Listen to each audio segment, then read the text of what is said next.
Legal, então, gente, frente A, nossa terceira semana aí, aula 3. Se vocês olharem na nossa programação, vocês vão ver que o conteúdo da aula 3 ele já começa com proteínas. Então, como eu sinalizei para vocês ali no WhatsApp do Minuto da Biologia, na frente A, que é bioquímica, que é um pouquinho mais pesado mesmo, possivelmente a gente vai ter aí, eventualmente, algumas aulas adicionais gravadas.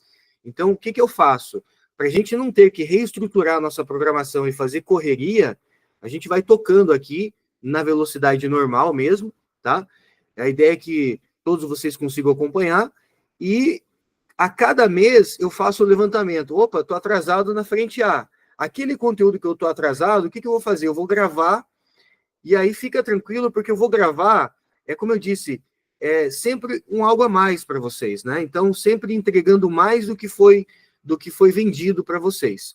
E uma coisa que eu quero tranquilizar vocês, assim, que são meus alunos, é que se daqui a pouco eu vou estar vendendo aí mentoria discursiva, alguma coisa do tipo.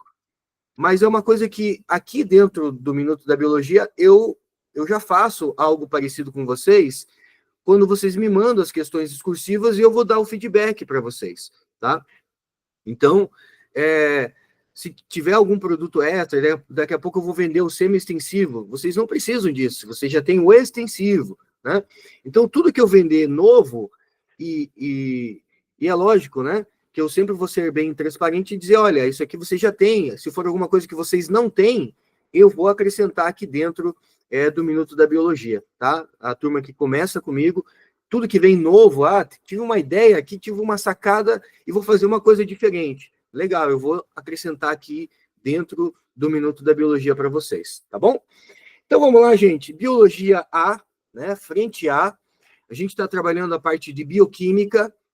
É um dos conteúdos aí mais interessantes, assim, que gera curiosidade para os alunos, né? Mas também é um dos conteúdos, assim, que são difíceis, né? Pelo menos a nível de ensino médio não é tão complicado, mas para vocês que vão para essa área de biológicas, né? Lá no ensino superior, a bioquímica ela é bem mais pegada, bem mais específica e bem mais complexa, né? A gente fica aqui na parte, digamos assim, a gente vai até o limite ali, né? Ultrapassa um pouquinho para poder dar ferramentas e que vocês tenham repertório suficiente para resolver qualquer questão que cobre esses assuntos. Então, vamos lá. Já falamos de água, já falamos de sais minerais, que são substâncias inorgânicas, e agora a gente vai para a parte das substâncias orgânicas, hoje trabalhando carboidrato e lipídios, tá? Quando a gente fala de compostos orgânicos, a gente começa sempre trabalhando, então, com os carboidratos. Carboidratos, a gente pode chamar de hidratos de carbono, carbonos hidratados, né? Ou ainda glicídios ou açúcares. Nomes mais comuns, tá? Hidratos de carbono, carbonos hidratados, esses não são nomes comuns, né? Normalmente a gente vai ouvir nos exercícios falando de glicídios, de açúcares, né? E aí, falou em açúcar, a primeira coisa que vem na nossa cabeça é o açúcar que adoça o cafezinho. Só que o açúcar que adoça o cafezinho é um tipo de açúcar, que a gente vai ver daqui a pouco, que é um disacarídeo lá, que é a sacarose, né? E aí a gente tem o quê? A gente tem outros tipos de açúcares. Então, vamos organizar aqui. Nós classificamos os carboidratos em o grupo dos carboidratos simples, que vão ter o seu radical oses, né, tipo glicose, tem radical oses, hexoses, né? Pentoses, hexoses, tetroses, trioses, esses são os carboidratos simples. E nós temos os carboidratos complexos, que vão ter aí o seu radical osídeos. Então, nós temos lá monossacarídeos, né, entram no grupo dos carboidratos simples, que vão ter o sufixo ose, o radical ose. Oligosacarídeo e polissacarídeo já entra no grupo dos carboidratos complexos, né? Giovanni, eu não aprendi oligosacarídeo, eu aprendi como disacarídeo. Legal, né? Óligo, galera, significa pouco. Opa, pouco. E sacarídeo significa açúcar. Então, o que é o monossacarídeo? Monossacarídeo é a molécula que tem um açúcar, né? Então, aqui eu estou falando de um. Pouco, quanto que é pouco? 2, 3, 4, 5, né? Então, disacarídeo. Normalmente os livros de biologia vão falar de disacarídeo. A gente acaba estudando mais o disacarídeo. Trissacarídeo, tetrasacarídeo, pentasacarídeo, a gente quase não estuda, né? Pelo menos não aqui na biologia, tá? Mas, se você for se especializar, se você for mais para a química do negócio aí, do estudo, você acaba estudando outros tipos de oligosacarídeos. Por isso que os livros de biologia, eles acabam muitas vezes trazendo monossacarídeo, disacarídeo e polissacarídeo. Mas é importante que vocês saibam que o disacarídeo, ele é um tipo de oligosacarídeo, né? Já que óligo significa pouco, né? Então, disacarídeo é um tipo de oligosacarídeo, né? Então, por isso que muitas vezes o livro de biologia já vai trazer esse nome direto, e aí tem aluno que, nossa, eu nunca ouvi falar em oligosacarídeo. Veja, óligo, né? Vem do latim, que vai dizer poucos açúcares, 2, 3, 4, 5, aí a gente considera pouco. Mais do que isso, a gente já vai considerar, então, uma molécula maior, né? Então, polissacarídeos são açúcares já com cadeias maiores, né? Então, poli significa muitos açúcares. Então, a gente classifica, lógico que dentro da biologia, não é essa parte mais importante ainda, né? A gente não vai pegar pesado nessa parte de radical aqui na biologia, isso fica lá para a química mesmo, né? E você classificar os açúcares.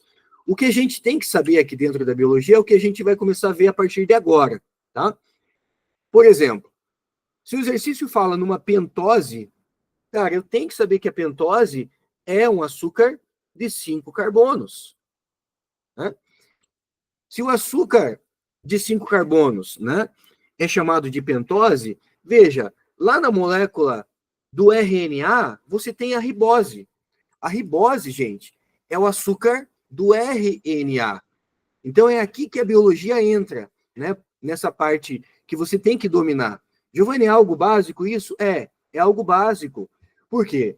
Você não vai conseguir olhar, você não vai conseguir montar uma molécula de DNA, de RNA, se você não entender o que é o açúcar. Porque o açúcar é um dos componentes do DNA, né? Do RNA.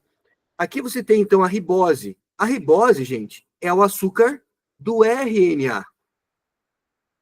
Veja, aqui eu tenho o carbono 1, carbono 2, carbono 3, o carbono 4 e o carbono 5, ele está aqui, né? Esse aqui é o carbono 5 aqui. Está aqui. Giovanni, o que é isso aqui? Isso aqui é um oxigênio, tá? Isso aqui é um oxigênio. Então, eu tenho aqui uma pentose. Eu quero que você observe aqui, pendurado no carbono 2. No carbono 2, da ribose, comparado com o carbono 2, da desoxirribose, né? Então, aqui também, ó, carbono 1, carbono 2, carbono 3, carbono 4, carbono 5. Gente, vem de desconto. Desconto significa algo que você vai retirar. O que você vai retirar da molécula? Você vai retirar um oxigênio. Então, a desoxirribose é o açúcar do DNA. E o açúcar do DNA, ele tem um oxigênio a menos. Onde que está o oxigênio a menos, Giovanni? Cara, está aqui no carbono 2. Deixa eu trocar essa cor aqui para ficar mais visual. Está aqui, ó. Está aqui no carbono 2. Veja que a desoxirribose, para um aluno que vai fazer uma prova mais específica, como é o caso de vocês, você tem que bater o olho na molécula e saber, cara, aqui tem um OH. Se tem OH, é lógico que é o açúcar do RNA, né? Que tem aqui uma hidroxila. Já na desoxirribose, aquele oxigênio que estava aqui, ele foi retirado, então tem um oxigênio a menos. Você aprende nessas aulas de bioquímica que uma fórmula comum, né? Aí a fórmula convencional para açúcar, você vai ter CnH2nON. Como que fica então a fórmula da ribose? A ribose é uma pentose, então é C5. Se é C5, vai ficar H10O5. Essa é a fórmula molecular da ribose. Isso aqui, né, é a fórmula estrutural. Então, se tem a fórmula estrutural e tem a fórmula molecular. Já da desoxirribose, ela foge um pouquinho dessa regra do CnH2nOn. Por quê? C5 deveria ser H10, né? Aqui, O5. Só que, veja, ele tem um oxigênio a menos. Se ele tem um oxigênio a menos, então a gente coloca aqui O4. Gente, isso aqui é básico, mas ao mesmo tempo a gente pode fazer um raciocínio aqui bem mais profundo. Você, quando estuda vírus, você aprende que existem vírus de RNA, que são os RNA vírus, ou retrovírus, se tiver enzima transcriptase reversa, e tem os adenovírus. Adenovírus são vírus de DNA, ou DNA vírus, né? Aí, olha para a molécula. Se no DNA desse vírus, se no nosso DNA tem um oxigênio a menos, significa que o DNA ele é mais estável, e um dos motivos do DNA ser mais estável está aqui, galera. O oxigênio é um elemento químico reativo. Se o oxigênio é um elemento químico reativo, quer dizer, quem tem mais oxigênio vai ser mais reativo, vai reagir mais. Então, quem reage mais, o DNA ou o RNA? O RNA reage mais. Então, se o RNA ele reage mais, ele é mais instável. Ou, se você quiser usar a mesma, né, o mesmo raciocínio, se o DNA é mais estável, o RNA é menos estável. E aí, qual vírus sofre mais mutação? É o vírus de DNA ou RNA? É lógico que é o vírus de RNA. Um dos motivos é que o açúcar que compõe o RNA é a ribose. E a ribose tem um oxigênio a mais. Isso torna a molécula mais vida louca, mais instável, né? Se a molécula reage mais, se ela é mais instável, ela sofre mais mutação. Então, um dos motivos, galera, de você observar o DNA como matéria-prima genética principal da vida é porque o DNA é mais estável. Olha, qual que é o material genético de uma bactéria? DNA, de um fungo, de planta, de animais, de protozoários, de alga. Sempre o DNA é um material genético. Única forma diferenciada de vida que pode ter o RNA como material genético principal é vírus. Vírus é uma entidade diferenciada de vida, é uma exceção, né, à teoria celular. E quando você compara vírus de RNA e vírus de DNA, é mais difícil você desenvolver uma vacina para vírus de RNA. Por quê? Porque ele sofre mais mutação, ele é mais vida louca, ele é mais instável. Lógico que numa discursiva você não vai escrever vida louca, né? Ah, vida louca. Não, você vai escrever lá, esse vírus é mais instável. Porque um dos motivos é que o RNA, né, ele tem um açúcar chamado ribose. Quando a gente estudar ácidos nucleicos, a gente vai ver outros motivos por que o RNA também tem esse quadro de ser instável em relação ao DNA, que é estável, né? Mas já guarda essa informação. O primeiro motivo pelo qual o RNA é mais instável do que o DNA é porque o RNA, o açúcar que compõe a molécula, o nucleotídeo dele, tem a ribose, tá? Então tá aqui, duas pentoses. Tem que saber? Tem. Ribose e desoxirribose, são açúcares, né? Aí nós temos agora monossacarídeos, os mais importantes. Nós temos 3 tipos de monossacarídeos mais importantes aqui, agora no grupo das hexoses, que tem 6 carbonos. Então nós temos a frutose, que está relacionada à geração de energia, nós temos a glicose e a galactose. É lógico que a glicose é a mais importante de todas, né, gente? Qual é a fórmula da hexose, Giovanni? A fórmula da hexose, para todas elas, é C6H12O6. Ah, professor, eu decorei que essa fórmula era da glicose. Sim, essa fórmula é da glicose, mas também é da frutose, que também é da galactose. O que muda é como que esses elementos químicos estão dispostos, estão ligados, né? Mas a fórmula molecular é a mesma, C6H12O6, né? Então a gente está falando de um açúcar, a gente está falando de um monossacarídeo. Observe, galera, monossacarídeos, isso é importante que vocês anotem, monossacarídeos não sofrem hidrólise. Traduzindo, monossacarídeos não sofrem digestão. Você não tem enzima para quebrar a glicose. Você não digere glicose na boca, você não digere glicose no seu intestino. A glicose, ela já é uma molécula pequena o suficiente para entrar dentro das nossas células. A glicose, ela entra na célula por transporte passivo, do tipo de fusão facilitada. Então, a glicose, ela entra na célula e ela vai fazer parte lá no processo de respiração celular, quando você tem lá as 3 etapas da respiração celular.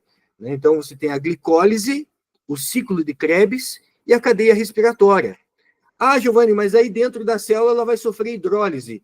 A gente não chama isso de hidrólise, a gente vai chamar de oxidação.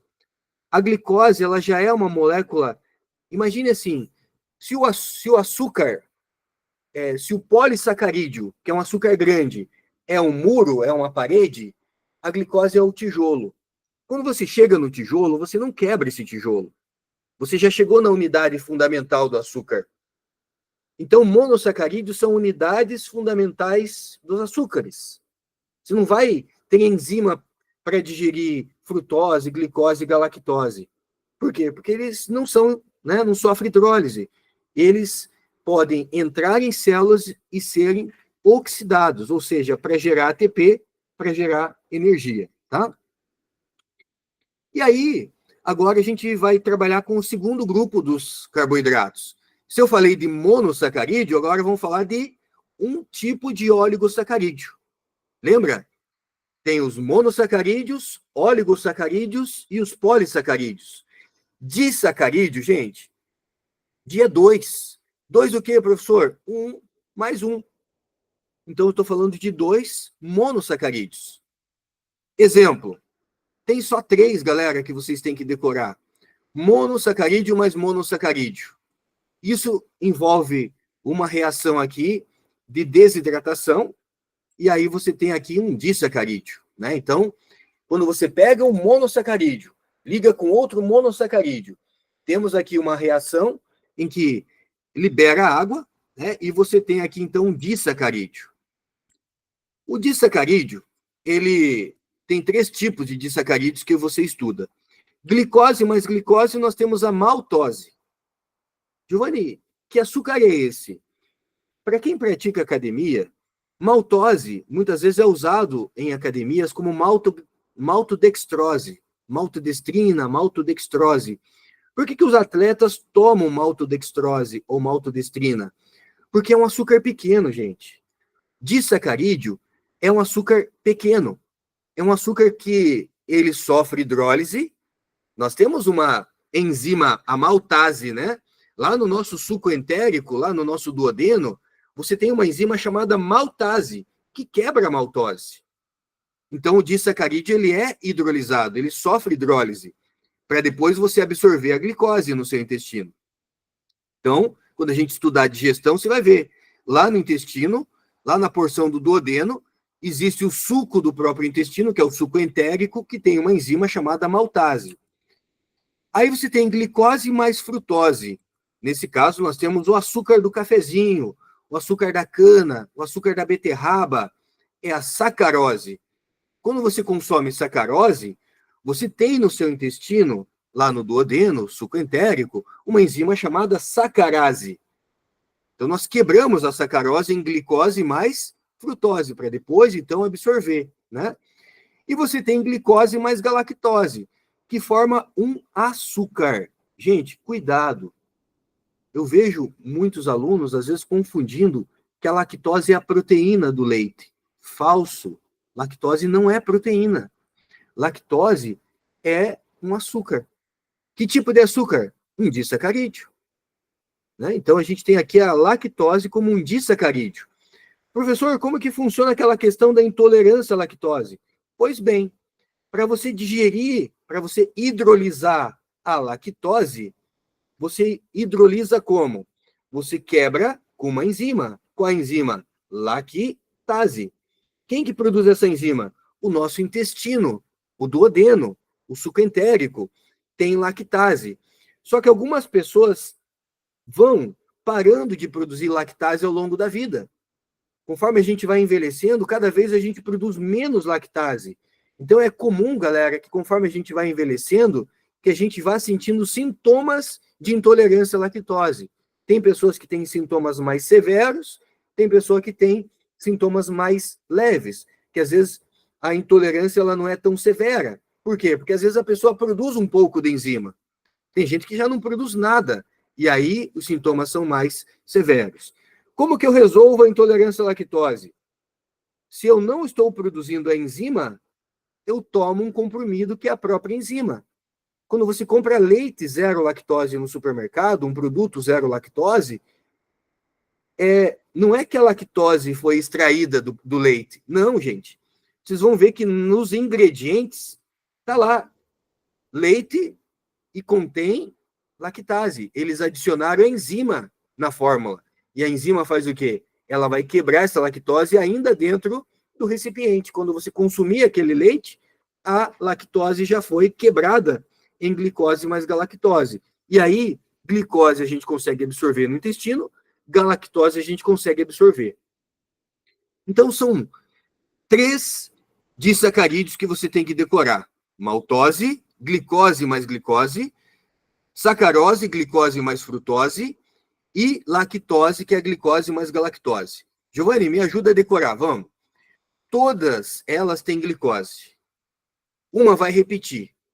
Glicose mais glicose, né? Se você não lembrar, segura. Glicose mais frutose, açúcar da cana, açúcar da beterraba, essa você vai lembrar que é a sacarose, né? O açúcar que a gente usa para adoçar o cafezinho lá, né? O achocolatado, fazer bolo, etc. Galactose não tem erro. Falou de galactose, já está no próprio nome aqui. É glicose mais galactose. E aquele que sobra é o glicose mais glicose, que é a maltose. Tá? Então veja que dentro desses açúcares até agora, quais a gente decorou, minha gente? Decoramos, né? Dentro do grupo dos monossacarídeos, nós decoramos as pentoses, ribose e desoxirribose, e as hexoses. Quais são as hexoses? Estão aqui, ó. Glicose é uma hexose, frutose é uma hexose, galactose é uma hexose. Então, para formar disacarídeo, veja que eu estou utilizando hexoses, açúcar de 6 carbonos, né? E quem são os polissacarídeos? Bom, são vários monos, né? Quantos, Giovanni? 10, 20, 30, 40, 50, 1000, 2000, né? Como que nós classificamos os polissacarídeos? Os mais importantes, que nós estudamos aqui a nível de ensino médio para o vestibular, são polímeros da glicose. O que significa a palavra polímero? Polis quer dizer muito. Meros quer dizer parte. Pense em peças de Lego. Se eu tenho uma peça de Lego, é mono. Se eu tenho 2, é di. Se eu tenho muitas peças de Lego, eu tenho ali, né, o que a gente pode dizer, são polímeros, né? Polímeros, poli é muitas peças, tá? E aqui a gente tem 4 polissacarídeos que eu preciso estudar e entender, né? O amido, gente, é um polissacarídeo. O amido, ele é a reserva nas células vegetais. Uma planta, quando ela faz fotossíntese, o que ela produz, né? Ela produz açúcar. E o que a planta faz com esse açúcar? Ela usa para gerar ATP, para gerar energia. A planta também respira. Então, a planta usa açúcar para produzir ATP na respiração celular. Ela produz açúcar no cloroplasto, ela faz a respiração celular a nível mitocondrial. Mas e o que a planta faz com o excesso de açúcar? Ela armazena, gente. Quando você come beterraba, mandioca, cenoura, batata, essas são estruturas vegetais que têm reserva de amido.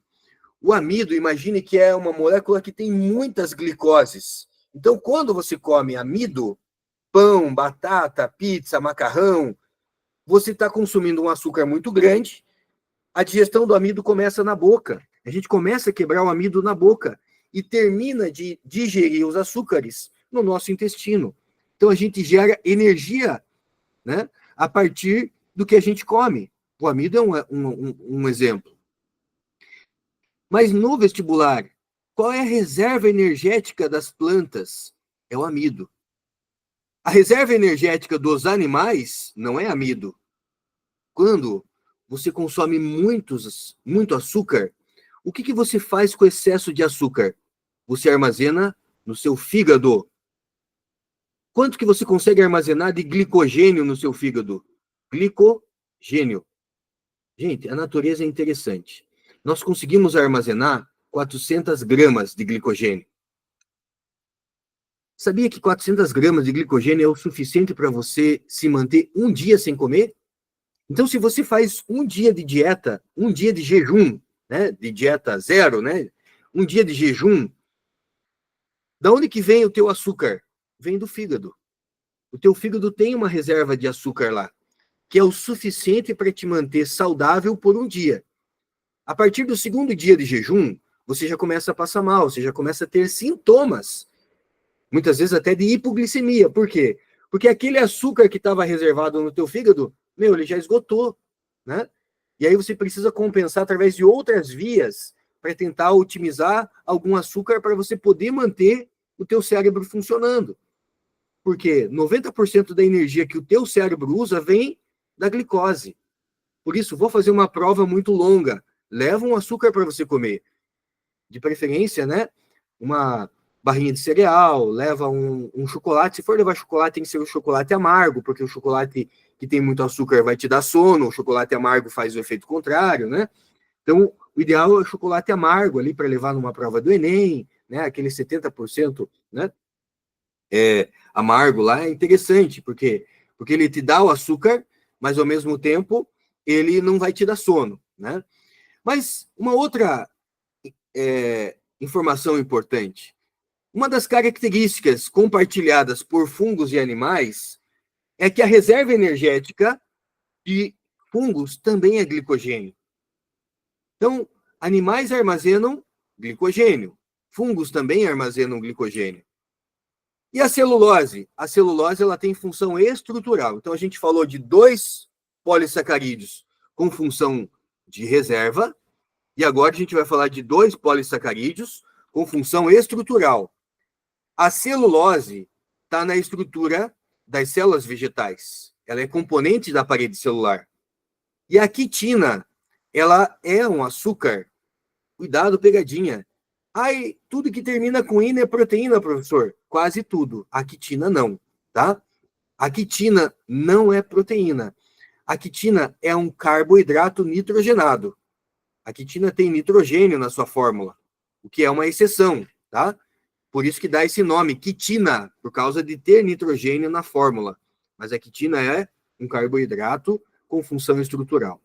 Enquanto você encontra a celulose na estrutura da parede celular dos vegetais, nós encontramos a quitina no exoesqueleto dos artrópodes, nós encontramos a quitina na parede celular de fungos. A quitina, ela é um açúcar que a gente pode encontrar nas cerdas de anelídeos. Nós encontramos a quitina na rádula de moluscos. A rádula é uma língua raspadora que o caramujo, o caracol, lesma tem, que ela usa para se alimentar, que parece uma lixa. A rádula é formada por quitina. Então, a quitina é um açúcar estrutural que vai aparecer em vários momentos na estrutura dos animais, tá? Então, nós temos aí, esses são os carboidratos importantes. Pentoses, hexoses e aí agora os polissacarídeos, né? Quando a gente falou de pentoses e hexoses, nós falamos de monossacarídeos, vimos os disacarídeos e agora os polissacarídeos. Eu vou estender um pouquinho nessa primeira aula, já que na frente a gente está um pouquinho mais atrasado. Eu vou tocar mais um pouquinho aqui para a gente começar aí a vencer um pouquinho a nossa velocidade aqui, né? E aí no final do mês, se a gente estiver um pouquinho atrasado ainda, aí eu consigo gravar para vocês para a gente poder manter o calendário, poder manter o nosso cronograma, tá? A segunda molécula orgânica que nós iremos estudar são os lipídios, galera.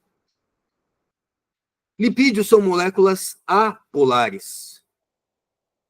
você aprendeu lá que a água é um solvente químico, né? Praticamente universal, que igual dissolve igual, semelhante dissolve semelhante. Mas lipídio é apolar. E o lipídio não dissolve na água, né? Porque a água é uma substância polar. Mas o lipídio vai dissolver em quem é igual a ele. Lipídios a gente consegue dissolver, por exemplo, em benzina, né?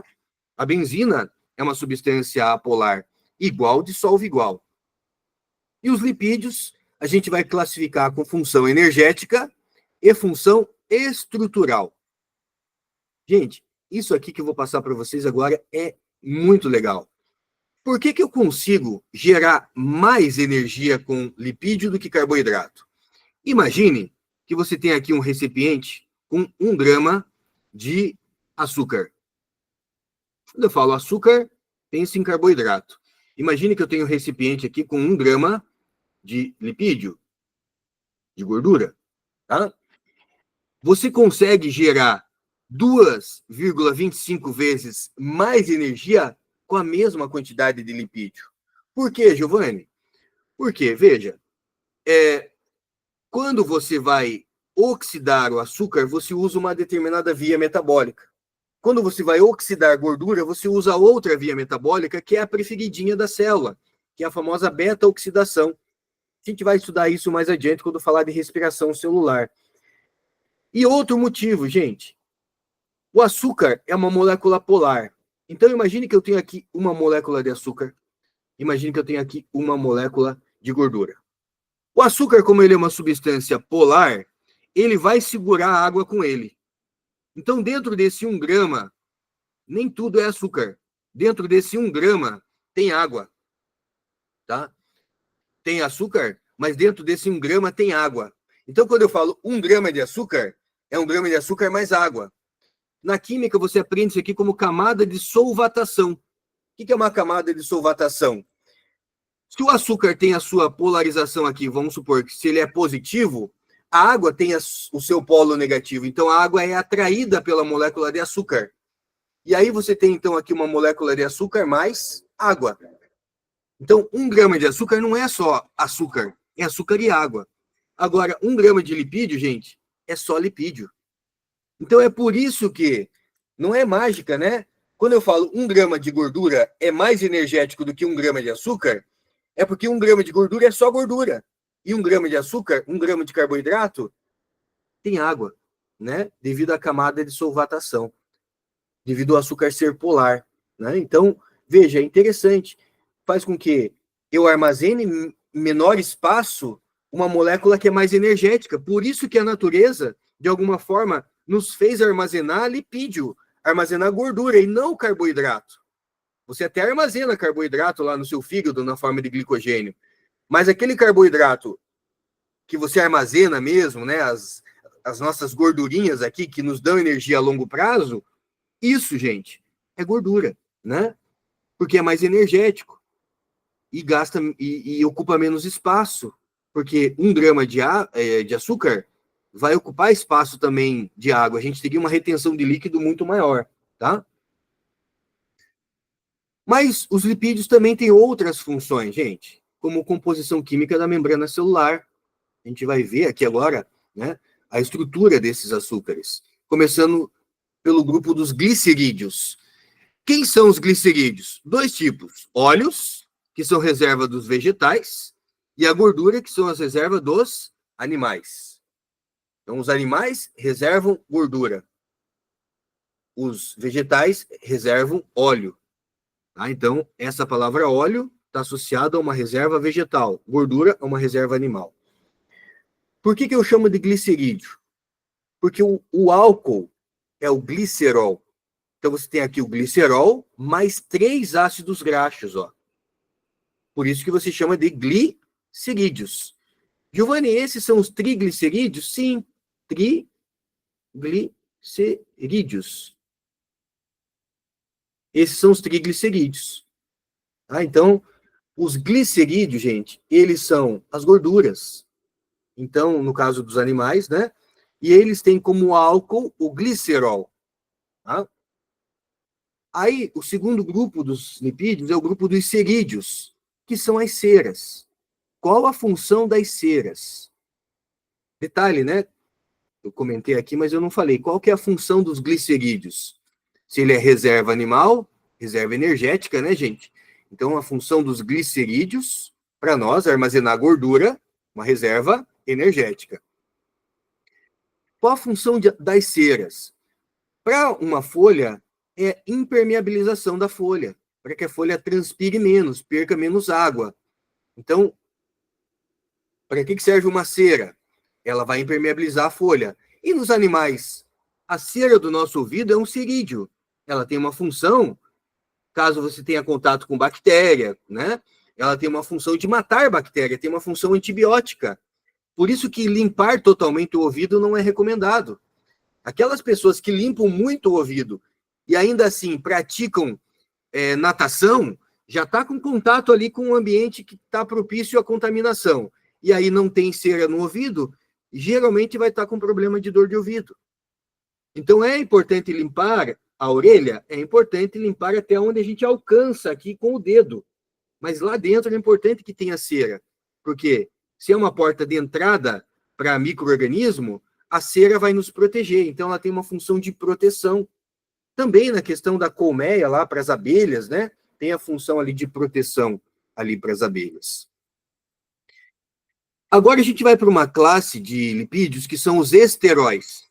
Isso aqui é bem complexo, tá, gente? Por quê? Porque o colesterol, na verdade, o colesterol ele é um álcool. O que classifica os lipídios é o açúcar que está presente nele. Por exemplo, glicerídeo. Vamos voltar aqui, ó. Qual é o açúcar do glicerídeo? É o glicerol. Qual é o açúcar do cerídeo? São outros tipos qual é o açúcar, não? Qual é o álcool, né? Qual é o álcool do glicerídeo? É o glicerol. Qual é o álcool das ceras? O álcool das ceras são outros tipos de álcoois. E o álcool dos esteróis é o colesterol, gente. Então, veja, gliceróis tem como álcool glicerol. Cerídeos, né? As ceras têm como tipo de álcool outros tipos de álcoois. E os esteróis têm o colesterol como um álcool. Então, cuidado, o colesterol não é gordura. O colesterol, quimicamente, é um álcool. Tem um nome gigantesco, né? Ciclopentano peridroxifenantreno. Esse é o nome técnico, né, do colesterol. Ciclopentano peridroxifenantreno. É um álcool. E o que é um esterol, Giovanni? Os esteróis, então, são lipídios. Esteróis são lipídios. Espera aí que minha canetinha fugiu aqui. Ah, voltou. Esteróis são lipídios que têm como álcool colesterol. A gente aprende que colesterol é algo que faz mal para a saúde, né? Mas não é bem assim. Tanto o HDL quanto o LDL, eles são fundamentais para a nossa saúde. Todo veneno depende da dose. O problema do colesterol é a dose, né? Quando a gente tem HDL muito baixo e LDL muito alto, isso causa entupimento das nossas artérias. Pode levar ao entupimento das artérias, né? Porque enquanto o LDL, a função do LDL, gente, é levar esse colesterol do fígado para as células. A função do HDL faz o caminho contrário, é trazer o colesterol das células que sobrou lá, que está na corrente, de volta para o fígado. Os dois têm função. Mas por que um é considerado bom colesterol e outro é considerado mau colesterol? É que quando você tem o LDL em alta, isso leva a entupimento das artérias, né? Então a gente pode ter lá as famosas placas de gordura, os ateromas, né, gente? E esses ateromas, a longo prazo, eles vão causando entupimento das artérias, causando uma doença chamada aterosclerose. Se você quiser decorar, né? Por que ele é considerado o colesterol ruim, Giovanni? Porque o excesso dele pode levar a problema. Já o HDL, se você tiver excesso de HDL, ele não é prejudicial como o LDL é. Então, por isso que a gente fala, esse é o bom colesterol, porque ele tira aquele colesterol que está na corrente e traz para o fígado. Enquanto o LDL leva o colesterol para os tecidos, para as células. E se ele se acumular, causa doenças, né? Aí como as placas de gordura, os famosos ateromas. Se você quiser decorar, você decora assim, ó. Logo Deus leva. Logo Deus leva. Esse é o LDL. HDL. Hoje Deus livra. Hoje Deus livra. É o colesterol bom. Logo Deus leva. É o colesterol ruim. Mas lembrando que os dois têm uma função bioquímica importante. Por exemplo, para você produzir a bile, os sais biliares lá no teu fígado, você precisa de colesterol. Para você produzir testosterona, progesterona, estrógeno, cortisol, você usa colesterol. Homem que tem testosterona baixa, não necessariamente é uma função testicular que está abaixo do normal. Às vezes, é o colesterol desse homem que está abaixo do normal. Porque para você produzir testosterona, para uma mulher produzir estrógeno, progesterona, precisa ter colesterol. Então, olha a importância do colesterol. O colesterol ele tem importância na membrana plasmática, ele tem papel estrutural, porque ele aumenta a fluidez da membrana. Fluidez significa esse movimento, né? Deixa a membrana mais fluida. Seria tipo um pingo de WD-40 aqui, né? Que aumenta ali a fluidez, esse movimento dos fosfolipídios, tá, gente? Então, lembre-se, só tem colesterol na membrana plasmática de células animais. Células vegetais não têm colesterol, tá? Aqui você vê as placas de gordura começando a serem formadas ali, né? A gente chama isso de ateromas. E nós temos aí, né, quando você fala anabolizante, veja, você usa colesterol para produzir anabolizante. Por exemplo, testosterona. Testosterona. Quando você fala de testosterona, testosterona é um anabolizante. Então, você tem o colesterol, os esteróis, na estrutura aí dos anabolizantes, tá? E aí nós finalizamos a parte dos lipídios, tá? E aí eu deixo proteína para nossa próxima aula. 14h46, vou fazer um intervalinho aqui de 4 minutos. 14h50 a gente volta para a biologia B, tá bom? Daqui a pouquinho, gente. Eu fico aqui, tá? Se alguém tiver dúvida, me pergunta.